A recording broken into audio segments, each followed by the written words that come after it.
ஏத்தி விடும் தாகம் என்கிற மோகம் கோடியில ஒருத்தியம்மா கோலமயில் ராணி ஆடி வரும் பூங்கலசம் அழகிருக்கும் மேனி தேர் நடந்து தெருவில் வரும் ஊர்வலமா ஊருலகில் அவளை போல பேர் வருமா நல்ல பளிங்கு போல சிரிக்கும் மனச பறிக்கும் பவள விரிப்பு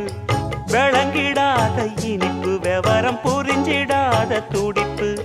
சந்திர ஜோதி வந்தது போல சுந்தர தேவி ஜொலிப்பு கலைவாணியோ ராணியோ அவள்தான் யாரோ